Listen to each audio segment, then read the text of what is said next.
Israel, America தொடர்ந்து நடத்தி கொண்டிருக்கிற ஈரானுக்கு எதிரான இந்த போராட்டமானது ஒரு 4 கிழமையில முடிவடையும் அப்படின்றது அமெரிக்காவுடைய கணிப்பாக இருக்கு. ஆனா சர்வதேச ரீதியில பேசப்படுற விஷயம், இத கணிக்கப்பட்டிருக்கிற விஷயம் அப்படின்னு சொன்னா, அது சாத்தியமே இல்லாத ஒன்று. காரணம் என்னன்னு சொன்னா, ஈரான் பேச்சுவார்த்தைக்கு வரமாட்டோம் அப்படின்ற மாதிரி உறுதியாக சொல்லியிருக்காங்க. இதன் காரணமாக 4 கிழமைகள்லாம் இந்த போர் முடிவுக்கு வருமா அப்படின்றதெல்லாம் கேள்விக்குறியான விஷயமேன்னு சொல்லியிருக்காங்க. அதற்கான காரணங்கள் எப்படி சொல்லப்பட்டிருக்குன்னு சொன்னா, 88 முதல் 90 மில்லியன் மக்கள் 9 கோடி பேர் வாழ்கின்ற ஒரு நாடு. மிகப்பெரிய அளவான பரந்த பிரதேசம். அதோடு மட்டுமில்லாமல் ஈரானுடைய ராணுவ கட்டமைப்பு என்பது மிகப்பெரிய அளவான பரந்தது. எவ்வளவு மக்கள் தொகை இருக்காங்களோ அந்த அளவுக்கு பரந்த ராணுவ கட்டமைப்பு ஈரானிடம் இருக்கிறது. இஸ்ரேலும் அமெரிக்காவும் சேர்ந்து மிகப்பெரிய அளவான தாக்குதல்களை ஈரானுக்கு எதிராக செலுத்தினாலும் ஈரான் அதற்கு பதில் தாக்குதல்களை தொடர்ந்து நடத்தி கொண்டிருக்கிறது. இந்த விடயமானது இந்த யுத்தத்தை தொடர்ந்து கொண்டு செல்வதற்கான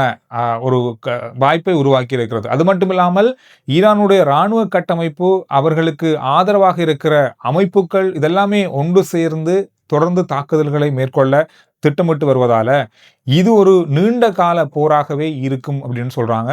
காரணம் என்னன்னு சொன்னா, ஈரான், அமெரிக்கா, இஸ்ரேலுக்கு இடையிலான பேச்சுவார்த்தைகள் சரியான முறையில் நடக்காம இருந்தால் இது போராலே தான் முடிவடைய போகுது அப்படின்னு சொல்லி ஒரு எண்ணம் ஏற்படுமாக இருந்தால் எல்லாருக்கும் இடையில இது நீண்ட கால போராக இருப்பதற்கான வாய்ப்புகள் தான் அதிகமாக இருக்குன்னு சொல்லி கணிக்கப்படுது. ஈரானை பொறுத்தவரையில ஏற்கனவே நான் சொன்ன மாதிரி 90 மில்லியன் மக்கள் வாழுகின்ற நாடு. உலகத்துல இருக்கிற அதிகூடிய சனத்தொகையில 17 முதல் 17 அல்லது 18வது இடத்துல இருக்கிற நாடு. மிகப்பெரிய அளவான மக்கள் தொகை, மிகப்பெரிய அளவான பலங்கள் கொண்ட நாடு. என்னதான் பொருளாதார நெருக்கடிகள், பொருளாதார சிக்கல்கள் பல நாடுகள் விதித்திருந்தாலும், ஈரான் தன்னுடைய எண்ணெய் ஏற்றுமதியால மிக பாரிய அளவான பொருளாதாரத்தை நிலைநிறுத்திக் கொண்டிருக்கிறது. இது ஒரு மிக முக்கியமான விஷயமாக கணிக்கப்படுது ஈரானை பொறுத்தவரையில. ஈரான் தொடர்ச்சியான ஆயிரக்கணக்கான ட்ரோன்களை ஒரே நேரத்தில் வானில் செலுத்தி தொடர்ந்தும் தாக்குதல் நடத்தி கொண்டிருக்கிற பலத்தை கொண்டிருப்பதால நீண்டகால போராக இது மாறலாம்னு சொல்லி எதிர்ப்பு கூறப்படுது.